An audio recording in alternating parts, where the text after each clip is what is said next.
Hello guys, the learning please চ্যানেলে তোমাদের সবাইকে জানাই স্বাগত। আজ আমি তোমাদের সপ্তম শ্রেণীর ভূগোল বইয়ের নদী পড়াবো। চলে যাই আমরা নদীর চ্যাপ্টার এটা। আর এই চ্যাপ্টারতে আমি বলে দেবো তোমাদের কি কি পড়তে হবে। এখানে দেখো বলছে উৎস কাকে বলে। পরের পেজেই তোমরা উল্টাবে, নদী চ্যাপ্টারে পরের পৃষ্ঠারে উল্টে দেখবে উৎস কাকে বলে। নদী যেখানে বৃষ্টি সৃষ্টি হয় সেই জায়গাকে নদীর উৎস বলা হয়। এটা পড়বে, উৎস কাকে বলে। গঙ্গোত্রী হিমবাহের গোমুখ থেকে ভারতের প্রধান নদী গঙ্গার উৎপত্তি হয়েছে। তাহলে গঙ্গার উৎপত্তি কোথা থেকে হয়েছে?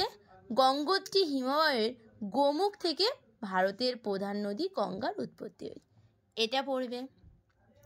মোহনা কাকে বলে?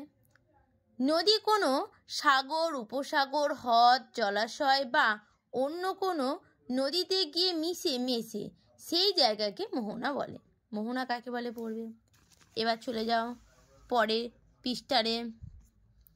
জল বিভাজিকা কাকে বলে? এখান থেকে দাগ দেবে। বলছে কোনো পাহাড়ের চূড়ায় অংশটা বৃষ্টির জলকে বিভিন্ন দিকে ভাগ করে বা বিভাজন করে, মানে ভাগ করে দেয়, তাকে জল বিভাজিকা বলে। এটা পড়বে।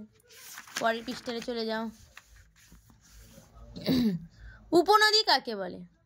উৎস থেকে সৃষ্টি হয়ে কোনো নদী যখন অন্য কোনো নদীতে এসে মেশে তখন ওই নদীটাকে উপনদী বলা হয়।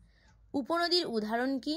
যমুনা, গোমতী, ঘর্ষা, কোশি, গণ্ডক, এগুলো হচ্ছে সবই উপনদীর উদাহরণ। পরে শাখা নদী কাকে বলে? যে সমস্ত নদী শাখার মতন বেরিয়ে গিয়ে অন্য কোথাও গিয়ে মেশে তাকে শাখা নদী বলে। ভাগীরথী, হুগলি হলো গঙ্গার প্রধান শাখা নদী। তাহলে গঙ্গার প্রধান শাখা নদীর নাম কি? ভাগীরথী, হুগলি। আর এখানে বলছে শাখা কীভাবে বেরোয়, দেখো এখানে তার উদাহরণ দিয়ে দিয়েছি। এভাবে যেরকম শাখা বেরোয় চারিদিকে, এটাকে বলছে শাখা নদী। নিচের দিকে চলে যাও। নদী উপত্যকা কাকে বলে? উৎস থেকে মোহনা পর্যন্ত যে খাতের মধ্যে দিয়ে নদী প্রবাহিত হয় তাকে নদী উপত্যকা বলে। নদী অববাহিকা কাকে বলে? নদী তার উপনদী ও শাখা নদী সহ উৎস থেকে মোহনা পর্যন্ত যে অঞ্চলের মধ্যে দিয়ে প্রবাহিত হয় সেই বিস্তৃত ভূমিভাগকে নদী অববাহিকা বলে। দোআব কাকে বলে? দুটো নদীর মধ্যবর্তী স্থানকে দোআব বলে। দো কথার অর্থ হচ্ছে দুই, আর আপ কথার অর্থ হচ্ছে নদী। তাহলে দুটো নদীর মধ্যবর্তী স্থানটাকে কি বলে? দোআব। অন্তঃবাহিনী নদী কাকে বলে? বলছে যে নদী কোনো দেশের মধ্যে উৎপত্তি হয়ে সেই দেশের মধ্যে কোনো হ্রদ বা জলাশয় গিয়ে মেশে তাকে অন্তঃবাহিনী বলে। আন্তর্জাতিক নদী কাকে বলে? বলছে যে নদী একাধিক দেশের মধ্যে দিয়ে প্রবাহিত হয় তাকে আন্তর্জাতিক নদী বলে। পরের পৃষ্ঠায় চলে আসো। দেখো নিত্যবহ নদী কাকে বলে। তোমার প্রত্যেকটা নদী, এই যে নদীর চ্যাপ্টারে কাকে বলে আছে, যদি তোমরা আঁকতে পারো তাহলে তোমাদের দেখবে পুরোপুরি নাম্বার দেবে। আঁকা সমেত যদি লেখো খুব ভালো হয়। যদি পরের ভিডিওতে আমি পারি তাহলে তোমাদের প্রশ্ন উত্তর আঁকা সমেত একটা ভিডিও করে পাঠাবো। নিত্যবহ নদী কাকে বলে? বলছে যেসব নদী উঁচু পার্বত্য অঞ্চলে সৃষ্টি হয় তার জলের উৎস প্রায়শ বরফ গলা জল। এই নদীকে সারা বছর জল থাকে বলে একে নিত্যবহ নদী বলে। অনিত্যবহ নদী কাকে বলে?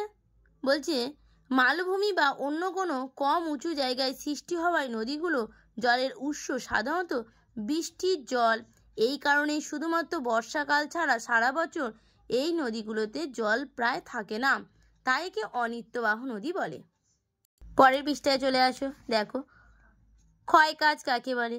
নদীও তার জল স্রোতের ধাক্কায় মাটি, বালি, ছোট বড় নুড়ি, এমনকি বড় বড় পাথর সবই চূর্ণ করে এগিয়ে যায়, একে ক্ষয়কার্য বলে। বহন কার্য কাকে বলে?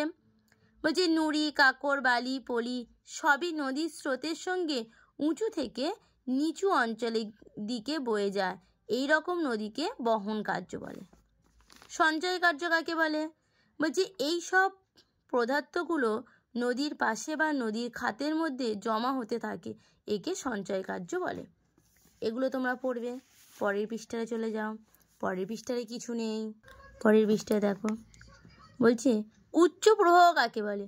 উৎস থেকে সমতল ভূমিতে নামার আগে পর্যন্ত অংশটাকে নদীর উচ্চ প্রবাহ বলে। নিচের দিকে গিরিখাত কাকে বলে? এই যে দেখো, এই ছবিটা কিন্তু তোমরা খুব আঁকবে। দেখো এই যে মাঝখানটাকে বলছে গিরিখাত, ঠিক আছে? এটা আঁকবে আর এটা লিখবে, দেখবে ভালো। আর ভূগোলে তোমরা সবাই জানো, যদি এঁকে লেখো তাহলে তোমরা পুরোপুরি নাম্বারটা পাবে, আঁকলে একটু বুঝতে সুবিধা হয়। তাই জন্য আমি বলবো ভূগোল তোমরা এঁকে এঁকেই মুখস্থ করবে। এবার কাকে বলেতে চলে যায়। বলছে উচ্চ প্রবাহের নদীর উপনদীর সংখ্যা কম থাকে, ফলে নদী উপত্যকা খুব চওড়াও হয় না। এই সরু এবং গভীর নদী উপত্যকা ইংরেজি আই ও ভি অক্ষরের মতন দেখা যায়, একে গিরিখাত বলে। দেখো এটা পুরো ভি আকৃতির মতন না, তাই এটাকে বলে গিরিখাত। ক্যানিয়ন কাকে বলে? বৃষ্টিহীন পার্বত্য অঞ্চলে, শুষ্ক অঞ্চলে এই রকম সুগভীর গিরিখাতকে ক্যানিয়ন বলা হয়। উদাহরণ পড়বে। বলছে মার্কিন যুক্তরাষ্ট্রে কলোরাডো নদীর গ্র্যান্ড ক্যানিয়ন। জলপ্রপাত কাকে বলে?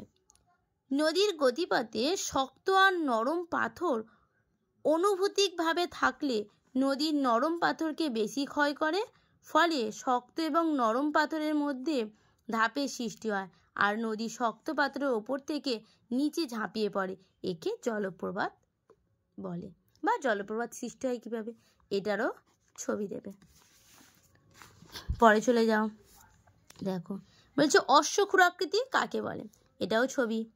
নদীর বাঁকের একদিকে জলস্রোতের বেশি থাকে আর উল্টো দিকে সঞ্চয়